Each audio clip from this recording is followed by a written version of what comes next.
90,000 शिक्षक हैं जिनका ट्रांसफर होना है और अलग अलग विभाग की तरफ से लिस्ट निकाली जा रही है शिक्षकों के ट्रांसफर को लेकर। लेकिन कुछ ऐसे शिक्षक हैं, बहुत बड़ी संख्या में ऐसे शिक्षक हैं जिनका ट्रांसफर नहीं होगा। शिक्षा विभाग ने साफ साफ कर दिया है कि ऐसे शिक्षकों का ट्रांसफर नहीं होगा। आखिर वो शिक्षक हैं कौन? जी हाँ, वो नियोजित शिक्षक हैं। वैसे नियोजित शिक्षक हैं जिन्होंने सक्षमता की परीक्षा नहीं दी और नहीं देने का फैसला किया है। वो विशिष्ट शिक्षक नहीं बनना चाहते, वो राज्यकर्मी नहीं बनना चाहते। तो ऐसे में सरकार ने ऐसे नियोजित शिक्षकों पर शिकंजा कसना शुरू कर दिया है। सरकार ने फैसला किया है कि वैसे नियोजित शिक्षक जिन्होंने सक्षमता की परीक्षा नहीं दी है उनका अंतर जिला ट्रांसफर नहीं होगा। और अभी जो ट्रांसफर चल रहा है उस ट्रांसफर में स्थानीय निकाय के शिक्षकों को शामिल नहीं किया जाएगा। जाहिर सी बात है कि सरकार के फैसले और शिक्षा विभाग के इस फैसले से शिक्षकों में काफी नाराजगी है। बिहार के अलग अलग जिलों से शिक्षकों ने सरकार के इस फैसले पर नाराजगी जाहिर की है। क्या कहा है शिक्षक प्रतिनिधियों ने? दिन प्रतिदिन अपर मुख्य सचिव शिक्षा विभाग डॉक्टर एस सिद्धार्थ महोदय का फरमान जारी तो हो ही रहा है, जो शिक्षकों पर जुल्म और सितम का साबित हो रहा है। आज ही एक समाचार पत्र में एक शिक्षक रिपोर्टर, वरीय से रिपोर्टर ने कहा है कि जो सक्षमता उत्तीर्ण नहीं होंगे, सक्षमता परीक्षा में सम्मिलित नहीं होंगे, ऐसे नियोजित शिक्षकों को किसी भी प्रकार का लाभ नहीं मिलेगा और न उनका स्थानांतरण होगा। हो सकता है भविष्य में उनका वेतन नहीं मिलेगा। ऐसी स्थिति है, ये तानाशाही प्रवृत्ति है जो शिक्षकों को अपमान का घूंट पिला रही है। ये तानाशाही प्रवृत्ति, इसका विरोध करें।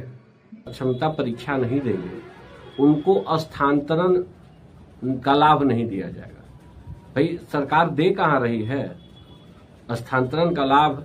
जो शिक्षक सक्षमता परीक्षा 1 दे चुके, सक्षमता परीक्षा 2 भी दे चुके, सक्षमता परीक्षा 1 वालों के लिए तो सरकार ने एक रास्ता निकाला कि उनको मनपसंद जगह का चॉइस के रूप में दे सकते हैं। अगर सीटें खाली होगी तो उनको एडजस्ट किया जाएगा। एक लंबी प्रक्रिया चल रही है।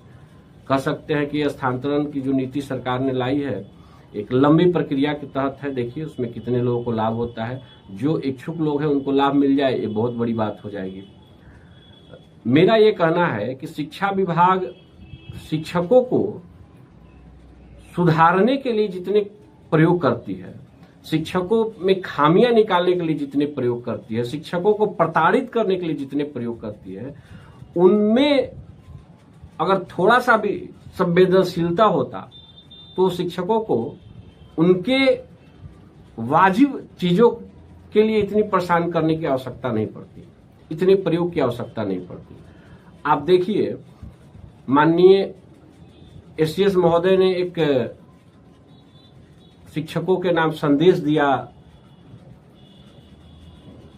डॉक्टर भीमराव अंबेडकर जी के जयंती के अवसर पे, और शिक्षकों को उन्होंने एक मैसेज दिया कि 99% शिक्षक हमारे बहुत अच्छे हैं, 1% शिक्षक जो है सो इधर उधर करते हैं, जिसके खामियाजा के स्वरूप में बिहार से पलायन बढ़ा है।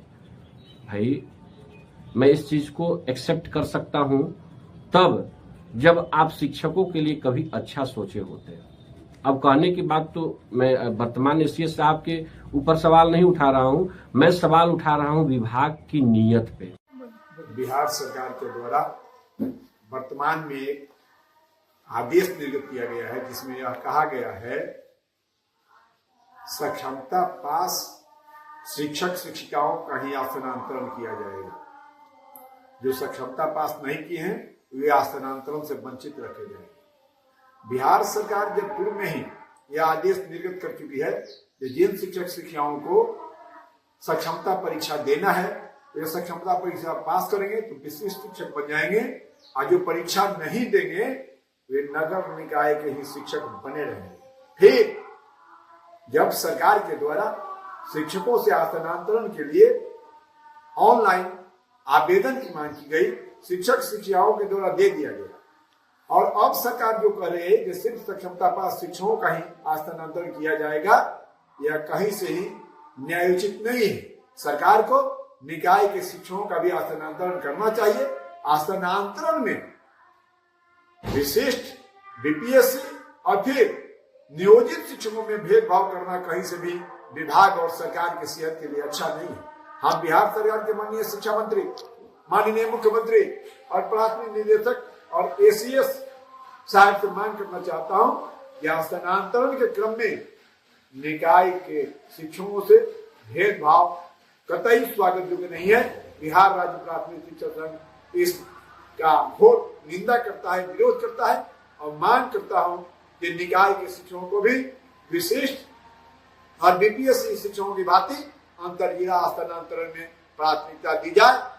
अगर सरकार के द्वारा निकाय के शिक्षकों के साथ भेदभाव किया जाता है और फिर से ऐसी स्थिति, ये तानाशाही प्रवृत्ति जो शिक्षकों को अपमान का घूंट पिला रही, ये तानाशाही प्रवृत्ति, इसका विरोध करें।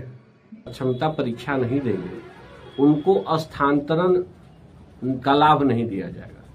भाई सरकार दे कहाँ रही है स्थानांतरण का लाभ?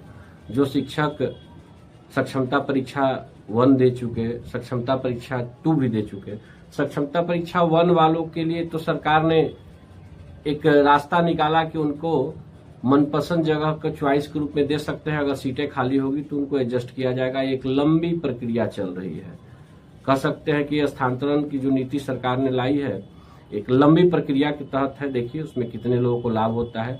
जो इच्छुक लोग हैं उनको लाभ मिल जाए, ये बहुत बड़ी बात हो जाएगी। मेरा ये कहना है कि शिक्षा विभाग शिक्षकों को सुधारने के लिए जितने प्रयोग करती है, शिक्षकों में खामियां निकालने के लिए जितने प्रयोग करती है, शिक्षकों को प्रताड़ित करने के लिए जितने प्रयोग करती है, उनमें अगर थोड़ा सा भी संवेदनशीलता होता तो शिक्षकों को उनके वाजिब चीजों के लिए इतनी परेशान करने की आवश्यकता नहीं पड़ती, इतने प्रयोग की आवश्यकता नहीं पड़ती। आप देखिए माननीय एसीएस महोदय ने एक शिक्षकों के नाम संदेश दिया डॉक्टर भीमराव अंबेडकर जी के जयंती के अवसर पे, और शिक्षकों को उन्होंने एक मैसेज दिया कि 99% शिक्षक हमारे बहुत अच्छे हैं, 1% शिक्षक जो है सो इधर उधर करते हैं, जिसके खामियाजा के स्वरूप में बिहार से पलायन बढ़ा है। भाई मैं इस चीज को एक्सेप्ट कर सकता हूं तब जब आप शिक्षकों के लिए कभी अच्छा सोचे होते हैं। अब कहने की बात तो मैं वर्तमान एसीएस साहब के ऊपर सवाल नहीं उठा रहा हूं, मैं सवाल उठा रहा हूं विभाग की नीयत पे। बिहार सरकार के द्वारा वर्तमान में एक आदेश निर्गत किया गया है जिसमें यह कहा गया है सक्षमता पास